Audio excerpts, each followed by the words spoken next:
setembro de 2024 e já vamos entrar em outubro, né? Já vai ser, o tempo voou, né? A gente passa no tempo, passa pelo tempo, né? E eu estava observando aqui que nós temos agora já mais esse hino, né? O Dia Glorioso, já aprendemos mais um hino, então são 9 hinos que nós aprendemos até agora, e agora nós vamos para o 10º hino, vamos escolher mais um hino do mês. E qual que é a vantagem de aprender mais um hino? O nosso cérebro gosta de aprender, nós não podemos deixar o nosso cérebro descansar. O cérebro foi feito para pensar, o estômago foi feito para digerir a comida, o intestino para pegar as vitaminas e evacuar o que não precisa, mas o cérebro precisa pensar. O grande problema dos Alzheimer de hoje é de cérebro parado, né?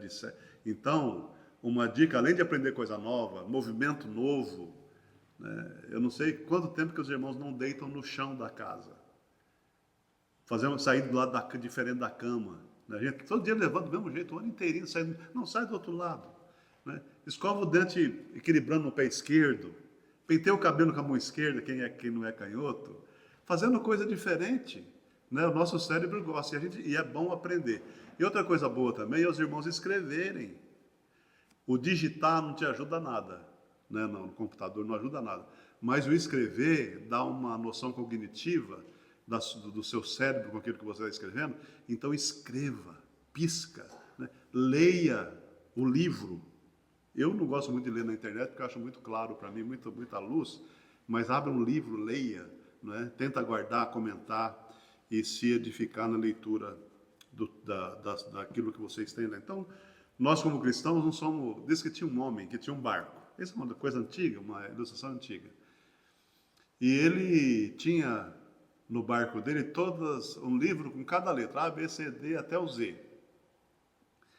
E à medida que o barco foi caminhando, ele foi jogando os livros fora. No fim, ele ficou com um livrinho só, da letra B, de Bíblia, né?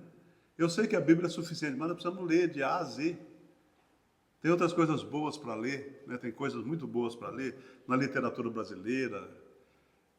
Em Portugal tem o Saramago, que é ateu, mas ele trata da Bíblia direto, e é bom ler os ateus também, saber o que o ateu pensa, e assim por diante. O nosso texto dessa manhã se encontra aí registrado, então, Marcos 9, 42 a 50, que é um texto igualmente conhecido pelos irmãos, quando Jesus fala dos tropeços, e a palavra de Deus diz assim: e quem fizer tropeçar a um desses pequeninos crentes, melhor lhe fora que se lhe pendurasse ao pescoço uma grande pedra de moinho e fosse lançado no mar. E se a tua mão te faz tropeçar, corta, pois é melhor entrares maneta na vida do que, tendo as 2 mãos, ires para o inferno, para o fogo inextinguível, aonde não lhes morre o verme, nem o fogo se apaga. E se teu pé te faz tropeçar, corta. É melhor entrares na vida aleijado do que, tendo os 2 pés, serem lançados no inferno, onde não lhes morre o verme e nem o fogo se apaga. E se um dos teus olhos te faz tropeçar, arranca-o. É melhor entrares no reino de Deus com um só dos teus olhos, do que, tendo os 2, serem lançados no inferno, onde não lhes morre o verme, nem o fogo se apaga. Porque cada um será salgado com o fogo. Bom é o sal, mas se o sal vier a se tornar insípido, como lhe restaurar o sabor? Tende sal em vós mesmos e paz uns com os outros. Eu lembro que quando eu senti o desejo no coração de ir para o seminário, eu tinha mais ou menos 16 anos de idade, e o pastor da igreja, que depois foi meu tutor eclesiástico, perguntou para mim: você gostaria de pregar? E eu falei: eu gostaria. Eu falei: eu não sei, mas eu vou tentar. Ele falou assim: então escolhe um texto. Eu escolhi esse texto da palavra. Ele falou: esse texto não, que esse texto é muito difícil. E depois desse tempo todo de ministério, a conclusão que eu chego é que o pastor estava certo, é um texto difícil. Porém, esse texto sai da boca do próprio Jesus Cristo, dos lábios do próprio Jesus. E eu tenho comigo o cuidado de todas as palavras da palavra de Deus, mas especificamente aquela que sai da boca de Jesus, que é Deus falando. Toda a palavra de Deus é inspirada, mas é Deus falando direto através da própria boca de Jesus, dos lábios de Jesus. E para trabalhar num texto difícil como esse, a melhor coisa é pedir orientação do Espírito Santo, para que o Espírito Santo nos ilumine, nos abra a mente. O que nós devemos ter em mente e prestar atenção é que todo o Velho Testamento mostra a ideia futura da vinda de Jesus. Todo ele aponta para a vinda de Jesus. Os evangelhos mostram a história em movimento de Jesus naquele específico momento da sua vida. Então, só para os irmãos terem em mente, o Velho Testamento aponta para uma direção específica. O Novo Testamento acontece como se fosse um filme, é uma história sendo contada com o personagem principal e Jesus sendo aquele personagem principal, e é a motion, é o movimento real daquilo que Jesus está querendo dizer. Nos contextos anteriores, o que nós percebemos foi que Jesus, depois daquela palavra de Pedro, tu és o Cristo, ele começa a levar os discípulos para próximo de si mesmo. Ele acaba o ministério público dele, ele já não quer mais saber das pessoas, mas ele quer os discípulos perto dele. Cada vez que Jesus trabalha com os seus discípulos, Jesus está encapsulando na cabeça deles aquilo que Jesus quer que eles aprendam.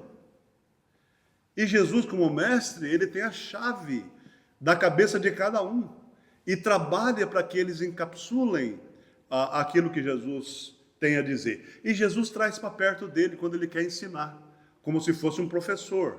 Então nós percebemos no contexto anterior que ele se assenta, coloca uma criança no colo e fala: quem de vocês quer ser o maior, seja que nem uma criança. Se você recebe essa criança, você me recebe, porque eles estão discutindo entre eles. Quem que é o maior? Lembra do domingo passado? Quem que é o maior? Essa era a preocupação deles. Jesus está dizendo: eu vou morrer, eu vou cair na mão dos malfeitores, vou morrer, vou para a cruz e vou ser crucificado, mas no terceiro dia eu vou ressuscitar. E eles discutindo entre eles quem que era o maior. Jesus coloca a criança no colo e começa a conversar com eles, dizendo: quem recebe essa criança, a mim me recebe. E quem recebe a mim, recebe o Pai. Quem recusa a mim, recusa o Pai. Quem recusa a criança, recusa a mim. E aí vai num processo todo para saber quem é o maior. E aí nós temos os paradoxos de Jesus. Quem quer ser o maior, seja o menor. Quem quer ser o maior, seja o que sirva. E aí eu lembro do Salmo 100, verso 2, que fala: servir ao Senhor com alegria. Quem quer ser o primeiro, seja o último. E aí nós chegamos dentro desse contexto, nesse momento em movimento, conforme nós acabamos de ver. E a primeira palavra que Jesus vai pronunciar nesse momento é: quem fizer tropeçar a um desses pequeninos crentes. O pequenino aqui não é a criança. No contexto anterior era a criança, mas agora são aqueles que são crentes e que recebem a Jesus e estão dando os primeiros passos na fé. E ele vai então usar essas palavras: e quem fizer tropeçar a um desses pequeninos crentes, melhor que se pendurasse ao pescoço uma grande pedra de moinho e fosse lançado no mar. Não é? Tropeçar a um desses pequeninos. E a ideia de Jesus é a ideia de obediência, não é? A sermos obedientes ao próprio Senhor e à própria palavra de Deus. Então Jesus alerta a todos nós, antes de mais nada, que se for fazer tropeçar um crente na igreja, ou se for, não importa a idade, qualquer que seja, é melhor colocar uma pedra de moinho ao pescoço. A pedra de moinho pesa, eu não sei se os irmãos já viram, é uma pedra enorme e pesada. E 2 homens não conseguem rodar aquela pedra de moinho, que a atividade era rural. E eles colocavam, então, às vezes, animais para fazer rodar. A única exceção que nós vemos com isso no Velho Testamento é com Sansão, que era tão forte que rodava aquela pedra, a pedra de moinho. Aí o que Jesus fala para eles É justamente essa preocupação que Jesus tem. Se for fazer tropeçar, é melhor pegar essa pedra. Mas aqui dá uma ideia de suicídio. Mas Jesus está usando imagem gráfica das mais pesadas para que eles pudessem entender. Se você contar uma história leve, a pessoa não entende. Mas se você aumenta o peso da história, conforme Jesus está fazendo aqui, é para que a mente dele seja aguçada. Contar uma história superficial não vai ter grandes modificações. Mas quando você afunda o pé e conta uma história mais difícil, aí vocês podem ter uma ideia do que verdadeiramente aquilo quer dizer. Quando fala tropeção dos pequeninos, isso acontece nas escolas, nos seminários.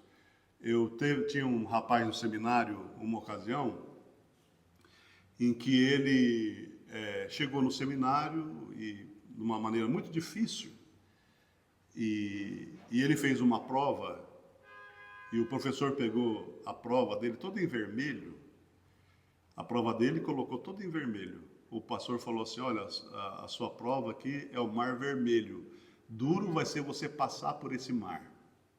O rapaz ficou muito chateado, porque ele era despreparado mesmo.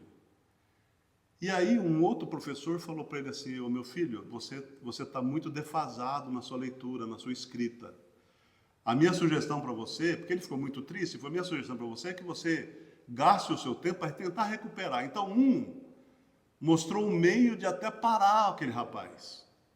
E o outro falou assim, olha, você pode tentar suprir esse tempo que você falhou e você leia Machado de Assis, você leia livros no seminário, e ele se esforçou. Aquele moço lá do interior do Paraná, do fim do Paraná, ele sentiu a vocação, mas ele era um amansador de burro. Ele mesmo fala, olha, a minha vida inteira eu estudei muito pouco, mas eu amansava burro. Até depois alguém brincando com ele falou assim, então você quer se preparar para amansar outros burros? Né? Isso é brincadeira, né? Mas na verdade aquele menino, ele fez da tripa coração.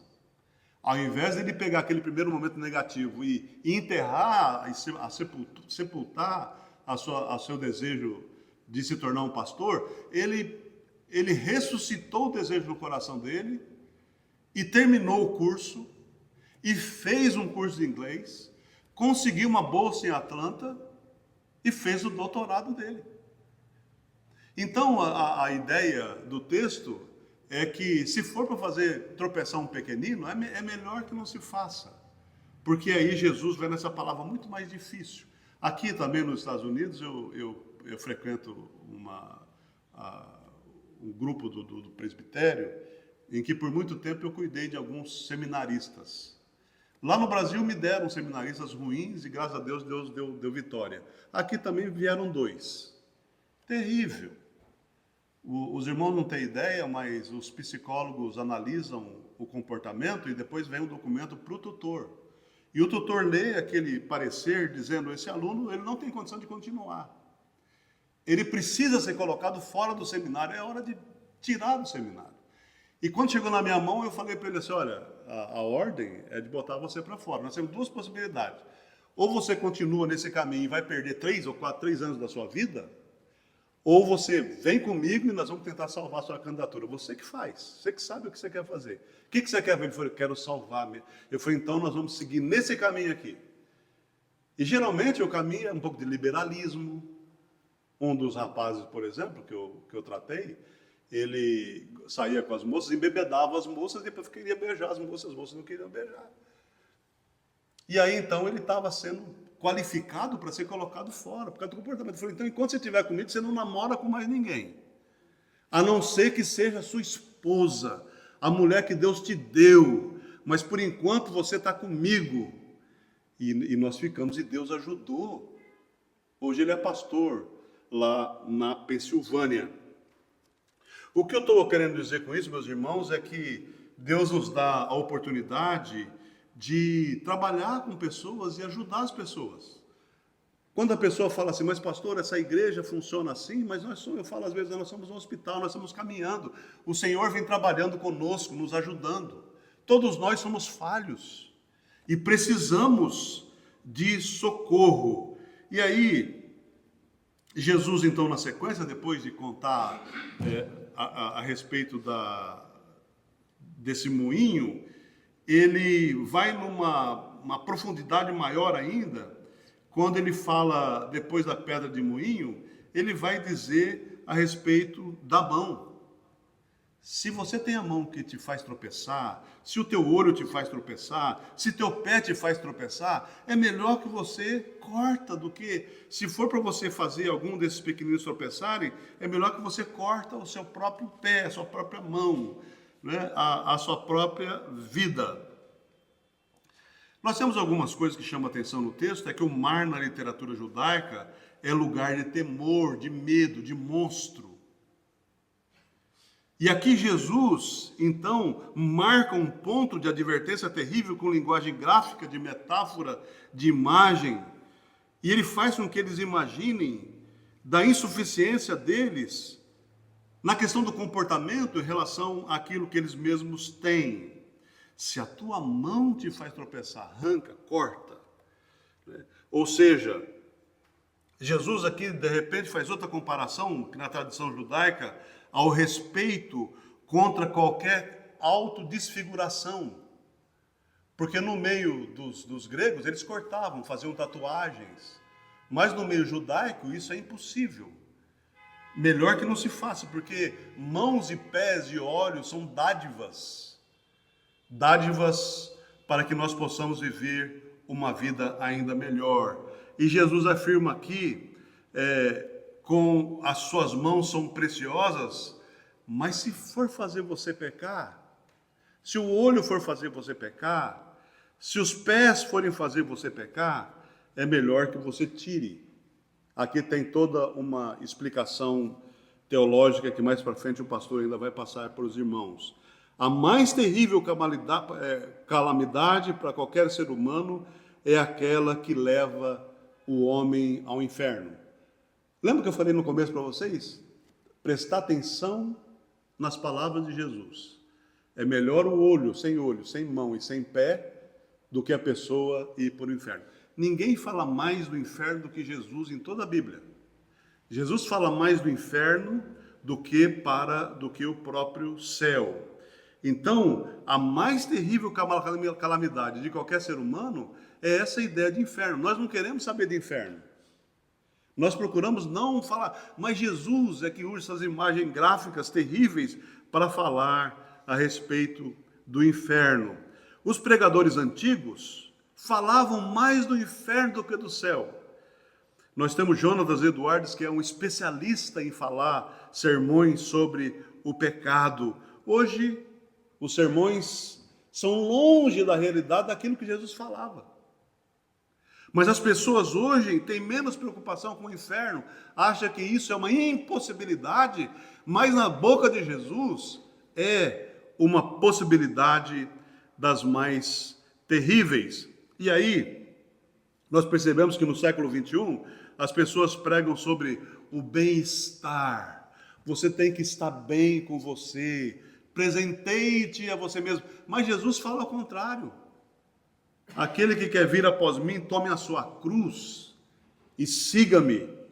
E aí nós trocamos então a pregação da palavra de Jesus por autoajuda, por prosperidade, e não gostamos do assunto a respeito do inferno, que eu vou falar um pouquinho mais sobre isso. E aí as pessoas também usam imagens contra eles mesmos, quando as pessoas falam assim, pastor, a minha vida é o inferno. A pessoa não sabe o que está falando. O meu marido é o inferno, minha esposa é o inferno, a minha finança é o inferno. Não sabe o que estão falando. Que o pior inferno nessa vida é um céu perto da realidade do inferno a aparecer, a surgir mais à frente. Lugar de dor, de sofrimento. E não é lugar de sofrimento momentâneo, mas é lugar de sofrimento eterno.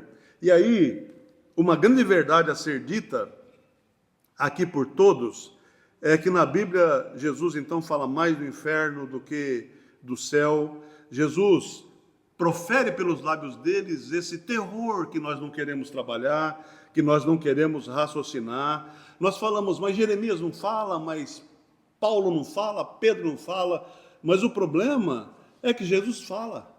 João, no Apocalipse, fala também a respeito do inferno. Mais uma vez eu falo que a coisa mais terrível é porque isso sai dos lábios de Jesus. E ele fala com clareza a respeito do inferno. Às vezes a pessoa pergunta assim, pastor, e o inferno é lago de fogo? Eu acho que essa imagem gráfica, assustadora, ela não deve fazer parte, às vezes, do nosso raciocínio, mas Jesus fala dela, que o verme não morre e o fogo não se apaga. Mas a realidade, quando trata a respeito do inferno, e a pessoa pergunta, eu sei que é um lugar de sofrimento. É um lugar em que a pessoa vai querer estar longe de Deus. Mas o Salmo 139 fala, se eu subo aos céus, lá estás, e faço a minha cama nas profundezas do inferno, lá estarás também.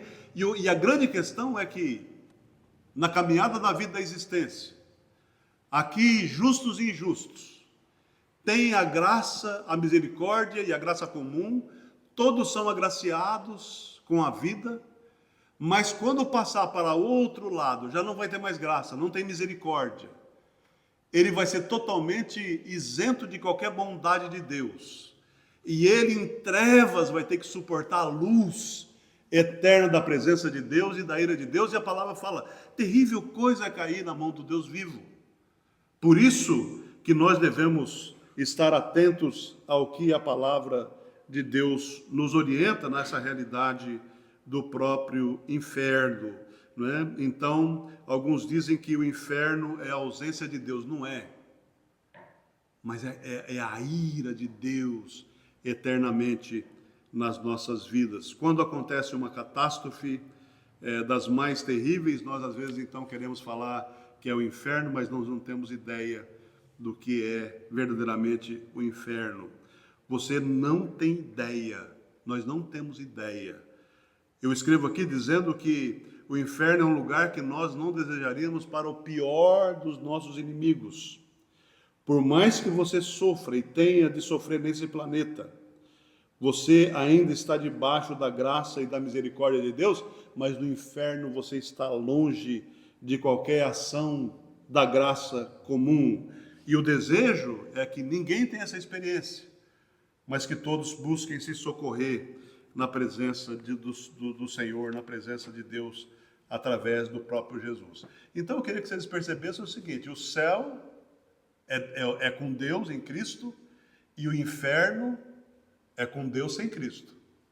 Mas ambas as situações as pessoas estão na presença de Deus. Eu não sei se os irmãos já perceberam isso, que nós somos salvos por Deus e somos salvos do próprio Deus, que pesa a mão na vida da gente. Quanto à separação de Deus, as pessoas não têm ideia do que é ser totalmente separado de Deus. Outra coisa e outro paradoxo é que a pessoa no inferno pensa que vai estar longe de Deus, mas ela vai estar constantemente em trevas, debaixo da sua imensa luz, recebendo eternamente a ira de Deus, conforme a orientação da própria palavra de Deus. Então, existe uma heresia dizendo assim, vai ser aniquilado, mas não tem ideia de aniquilismo na palavra de Deus. A pergunta é, por que um Deus bom e amoroso faria isso comigo? O pecador, ele acha que ele vai ter uma saída, ele vai ter uma escapatória, ele vai ter um momento em que ele vai, de alguma forma, sair, ele fala, Deus é muito bom. Mas porque é bom, porque é verdadeiro, porque é justo, aqueles que não se apropriam da cruz de Cristo, ele vai ter esse momento horrível. A verdade é que, na economia de Deus, o pecado tem que ser pago. O erro, ele vai ter que ser pago. Então ele faz tudo isso porque ele é santo, porque o pecado, ele vai ser pago sem Cristo, melhor é você ir até Cristo. Ele aponta Jesus para um dia do julgamento final de todas as coisas, e ele fala com clareza, o julgamento é esse.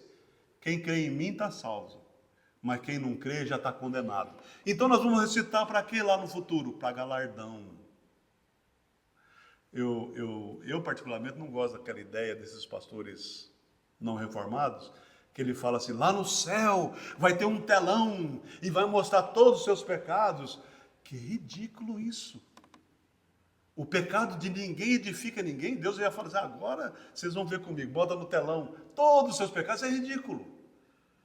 Quem crê está salvo a partir de agora.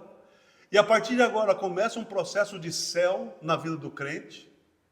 E na vida de um crente ele já experimenta o gozo do inferno. Quanto sofrimento há de curtir o ímpio.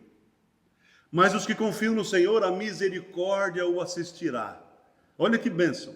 Vocês já começam desde já a ter esse gozo da ideia do céu, de tabernáculos eternos, de bênçãos derramados sem medida. Aí você olha a sua família, você olha os momentos difíceis, que nem o salmista no Salmo 124, que o mar quase os toma, mas eles passam seguros porque o Senhor é com eles e a mão do Senhor é com eles. E a palavra de Deus também diz assim, que o Senhor é galardoador daqueles que o buscam. O céu começa aqui e o inferno começa aqui também. Ou seja, por mais que eu passe tempo com a ideia de como será esse inferno, eu penso em pessoas que partirão dessa vida sem ter a experiência com Deus. Ficamos diante da realidade do inferno sem palavras. E outra experiênciazinha que eu tive, quando eu era menino, a minha mãe pregando para o meu cunhado, e o meu cunhado falava assim para minha mãe, não, a senhora não se preocupa comigo, que eu quero ir para o inferno. Que minha mãe falou para ele, se você não receber Jesus no coração, você vai para o inferno. Ele falou, eu quero ir para o inferno. E minha mãe chorou. E aquilo me marcou. Porque minha mãe sabia que por amor aquele era um lugar de sofrimento, de dor. E aquele moço naquela hora falou, não, mas eu prefiro ir para o inferno, não se preocupa não, eu vou para o inferno. Aí depois no futuro, minha mãe chorou tudo, mas depois no futuro, ele foi com a minha irmã na igreja, e na pregação de um pastor sobre a vida de José, ele recebeu Jesus no coração. E minha mãe ficou numa alegria. E ele dava testemunho a respeito da bênção da graça de Deus. Na morte não há escapatória. A vida sem Jesus é uma vida que clama, ai de mim. Não há nada que se possa fazer sem Jesus, a não ser a realidade do inferno. E na sequência, Jesus usa imagens assustadoras que nos chamam a atenção a partir do verso 43, quando ele vai dizer na parte final, aliás, no começo do 44, onde não lhes morre o verme, nem o fogo se apaga. O que me assusta é que é a palavra de Jesus. O que me assusta é que a realidade que vai acontecer. Domingo passado eu falei que nós, quando trabalhamos com a Bíblia, nós trabalhamos com verdade absoluta. A palavra de Deus é verdade absoluta. E se sai da boca de Jesus, é porque ela é assim, onde não lhes morre o verme e nem o fogo se apaga. Aí, se os irmãos observarem, mais à frente no 46, ele vai repetir. E eu quero chamar a atenção dos irmãos pelo seguinte, quando repete-se na palavra, é para que você tenha atenção. E aqui Jesus repete 3 vezes no 46, onde ele fala, onde não lhes morre o verme, nem o fogo se apaga. No 48 ele repete de novo, onde não lhes morre o verme e nem o fogo se apaga. Ou seja, para os irmãos terem uma ideia nessa parte final desse texto da palavra de Deus, eles tinham um local em Jerusalém, um local assustador em Jerusalém, onde tinha esse local de fogo inextinguível, no vale de Inom, chamado ali de Guiena, ou era também chamado de inferno. E quando Jesus está falando, usando essas imagens, ele sabe daquilo que Jesus está falando. Asa e Manassés arrebentaram naquele local a imagem de Moloque. Moloque era um deus no Vale de Inom, e os pais sacrificavam os filhos sacrificava a esposa e ia fazendo sacrifícios no vale de Inom. E aí nós vemos que, no momento específico, Asa e Manassés acabaram com o culto pagão, arrebentaram aquele local, e todo o lixo da região de Jerusalém ia ali, iam corpos, ia fogo que não se apagava, e verme que não morria, e aquilo ali, Jesus fala, esse é o Guiena, esse é o inferno, onde vocês devem se preocupar. Cultos pagãos eram feitos ali, e Jesus então usa aquela expressão e aquela situação para mostrar como que será o inferno em fogo inextinguível. Aí, aplicando para nós aqui nessa manhã, fica a ideia para todos nós. Daqui mais, vou falar mais 50 anos, nós não vamos estar mais aqui. Vocês podem ter certeza. A igreja vai ser outra. Os irmãos vão ser outros. Se os irmãos pensarem 50 anos atrás, que aqui era cheio de gente, muitos já se foram. E qual que é a realidade para cada um de nós? Onde nós estaremos? Nós vamos estar em algum lugar. A nossa consciência, que é a nossa vida, que é a sua personalidade, que sou eu e sou você, ela vai atender em outro lugar. Para vocês terem uma ideia, nós estamos aqui, vou usar uma coisa absurda, né? Nesse canal de televisão. Quando for por tabernáculos eternos, nós vamos em outra realidade. Então desliga, eu vou bater palma. Quando desliga daqui, acordou lá. E quando chega lá, não tem jeito mais de voltar. Eu queria que os irmãos imaginassem comigo, ali na transfiguração, vieram Moisés e Elias. Moisés não fala, nós queremos voltar para essa vida aqui, para essa terra, nem Elias. Mas eles tratam de levar Jesus de volta. Eles falavam do êxodo. Falavam de levar Jesus de volta para lá. A realidade para o crente é o tabernáculo eterno. O grande sonho de cada um de nós é o tabernáculo eterno. Porque a vida nossa é como uma flor, que ela desabrocha na presença de Deus e morre à tarde murcha e é lançada no fogo. E aí, daqui mais uns anos, então, a nossa consciência vai lá para os tabernáculos eternos. Que assim seja. Porque se você não for em Cristo por tabernáculo eterno, vai ter um sofrimento eterno. E Jesus é quem mais fala isso.